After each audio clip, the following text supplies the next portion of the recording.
자, 이번에는 제가 자세저 장치를 완전히 꺼보도록 하겠습니다.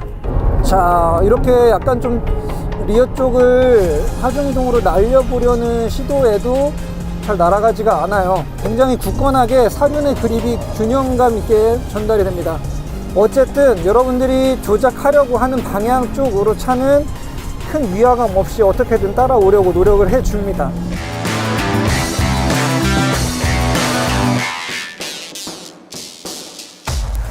네, 안녕하세요. 레이스 드라이버 강병입니다. 오늘 장안의 화제인 신형 아반떼와 함께 인제 스피디움을 찾았습니다. 제가 어느 차를 닮았다라는 얘기 보통 잘 안 하는 편이거든요. 근데 이 차는 왠지 아픈 페라리 488 헤드램프를 가져온 것 같고, 옆부분의 라인은 람보르기니 아벤타도르에서 가져온 것 같고, 뭔가 이 고성능 차량들의 어떤 이미지들을 살짝 엿볼 수 있는 게 즐겁습니다. 어떤 분들이 이 차를 찾게 될까 곰곰이 생각을 해봤는데요. 아마도 20대 아니면 30대 초반에 대학생들 혹은 사회 초년생들, 어쩌면 이 차를 가지고 운전 연습을 하는, 운전을 익혀나가는 그런 분들도 많지 않을까 생각이 됩니다. 그래서 오늘 이 시간에는 운전 입문자들이 이 차를 다루기가 어떠한지 철저하게 눈높이를 좀 낮춰서 이 차에 대한 이야기를 해보려고 합니다. 네, 현대 아반떼. 사실 이 아반떼는 거의 10년 가까이 이 원메이크 레이스의 주축 모델로 한국에서 애용되어 왔던 모델이기도 합니다.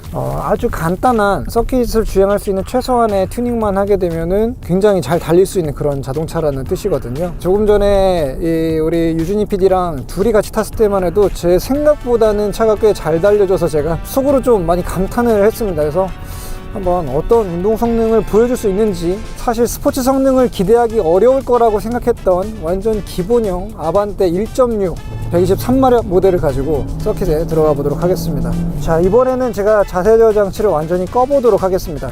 2단계로 구동계 제어가 꺼졌고요.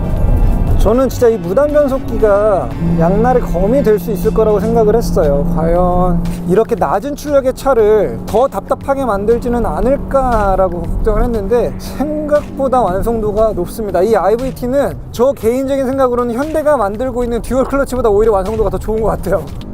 CVT의 단점들을 거의 다 철저하게 감추어냈고, 그리고 예상하지 못했던 추가적인 어떤 장점들까지도 제공을 해줍니다. 저는 솔직히 수동 6단 기어가 이 무단 변속기보다 연비가 잘 나올 거라고 생각을 했어요. 그런데 네, 아니었습니다. 이렇게 가벼운 차체에 수동 6단이 들어가 있는 차보다도 IVT 모델이 연비가 몰등이 좋아요. 깡통 모델도 매력이 있다고 생각되는 게, 일단 기본적으로 이 전방 출혈 경고라든지 차로 유지라든지 이런 것들이 타 베이스 모델부터 다 기본으로 들어가요. 적어도 운전이 좀 서툰 분들 입장에서는 이 기본형 모델로 간다고 해도 어느 정도 이 위급 차량들에서 보호받을 수 있는 그런 어떤 안전장비들의 혜택을 꽤나 누리실 수 있게 되는 거죠. 네, 일반적인 현대차의 승용 모델들이 그렇듯이 자세저 장치를 다 완전히 2단계로 해제한다고 해도 이 차 역시 개입이 필요하다라고 스스로 판단이 될 때에는 바로 개입을 걸어줍니다. 완전히 운전자에게 다 안전망을 해제한 채 방치하는 스타일은 아니에요. 이것 역시도 혈기왕성한 20대들이 가끔 호기롭게 저 자세저 장치를 끄고 탈 때에도 만에 하나 발생할 수 있는 그런 위험한 상황들을 좀 잘 예방을 해줄 것 같습니다. 어쨌든 여러분들이 조작하려고 하는 방향 쪽으로 차는 큰 위화감 없이 어떻게든 따라오려고 노력을 해줍니다. 급격하게 조작을 한다고 해서 차의 거동이나 균형이 흐트러지는 경우는 찾기가 어려워요. 일단 15인치 버전은 제가 잘 모르겠지만 이 광폭 타이어를 끼고 있는 17인치 옵션이 달려있는 차에서는 굉장히 믿음직한 그립력을 보여줍니다. 자, 이렇게 약간 좀 리어 쪽을 하중동으로 날려보려는 시도에도 잘 날아가지가 않아요. 굉장히 굳건하게 사륜의 그립이 균형감 있게 전달이 됩니다. 뭔가 내가 이 차를 운전하기 위해서 이런 상황에선 이렇게 대응해야지, 뭔가 이런 거를 미리 계산할 필요가 없다라는 뜻이죠. 그냥 그때그때의 운전자의 의도에 맞춰서 움직여줄 수 있는 그런 기본기를 가지고 있습니다. 역시나 가벼운 공차 중량이 그러한 움직임의 가장 큰 1등 공신이라고 볼 수가 있고요. 현재 이 차의 풀업에 들어가 있는 17인치 옵션 외에 235 40 18 사이즈의 타이어 압력도 표기가 되어 있습니다. 그러니까 지금 공개되지 않은 윗버전 타이어가 넓고 18인치까지 들어가는 스펙이 곧 나올 거라는 거를 유추해 볼 수가 있는 거죠. 그 N모델이 235 40 18을 쓰게 될지까지는 잘 모르겠어요. 1.6 터보의 N9 모델이 나와준다고 한다면 그 차도 굉장히 좀 매력적일 것 같습니다. CVT가 운전에 재미가 없다는 건 진짜 이제 옛말이 됐어요. 이 차는 기본적으로 연료를 일반 도로에서는 굉장히 아낍니다. 이 무단 변속기가 진짜 열일하면서 이 정속 주행할 때는 20km 밑으로 떨어뜨리는 게 쉽지 않을 정도거든요. 그런데 반대로 가끔 이렇게 기분을 내고 싶을 때에는 기존의 그 늘어지는 무단 변속기의 느낌이 아니라 가상으로 기어 단수를 이렇게 만들어 가지고 착착 변속하면서 가속하는 것 같은 느낌의 이런 이 단계적인 주행 질감을 구현을 해줍니다. 근데 꽤 근사하게, 어설프지 않고 근사하게 그걸 만들어주고 있어요. 현대가 언제부터 이렇게 무단 변속기를 잘 만들었지 하는 생각이 들 정도로 뭐 CVT란 이름 대신에 IVT란 이름을 괜히 붙인 게 아닌 것 같습니다. 자, 그리고 확실히 이 가벼운 바디가 주는 저 앞에 가고 있는 벨로스터 N에 비해서도 이 차의 무게는 거의 한 200kg 정도 가벼운 편인데요.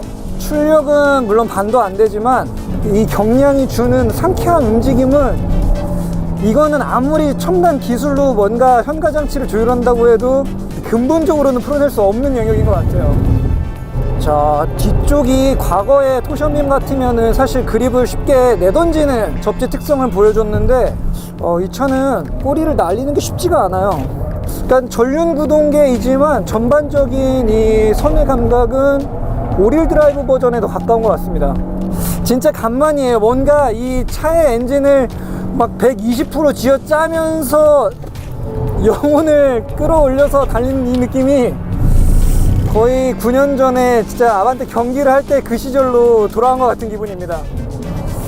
야, 워낙 출력이 소박하기 때문에 이렇게 선회하면서 스로틀을 밟아도 뭐 안쪽에 바퀴가 리프트가 돼서 헛돈다든가 LSD가 아쉽다거나 하는 그런 느낌조차도 거의 안 들어요. 그냥 거의 모든 코너 풀 스로틀 상태입니다. 2분 9초, 2분 9초. 그래도 2분 10초 안으로 들어왔어. 이 무단 변속기가 아쉬워서 그런 게 아니라 이 차가 기본적으로 달리는 품새가 굉장히 마음에 들기 때문에 수동 6단 변속기를 달린 차가 굉장히 궁금합니다. 1.6의 기본형 NA 버전에서도 궁금하고요. 뭐 터보가 올라간 고성능 버전이라고 한다면 더더군다나 훨씬 더 재미를 주지 않을까 싶을 정도예요. 네, 새로운 아반떼와 함께 오늘 주행을 해봤습니다. 일반적인 주행 영역에서는 여전히 아반떼예요. 전 세대 아반떼가 줬던 느낌, 그리고 또 그 전전 세대가 줬던 아반떼 느낌하고 되게 일관된 형태의 그런 주행 질감을 가지고 있습니다.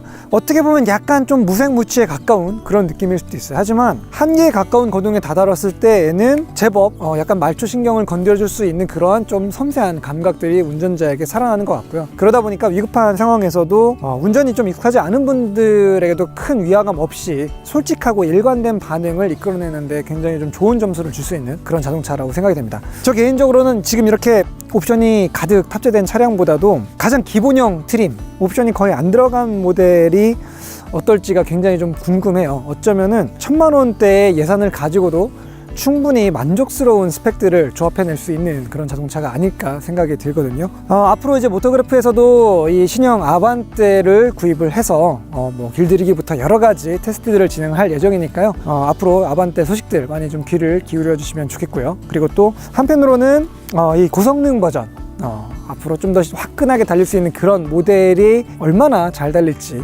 많은 기대를 하게 되면서 오늘 마무리하도록 하겠습니다. 저는 지금까지 레이스드라이버 강병이었습니다. 감사합니다.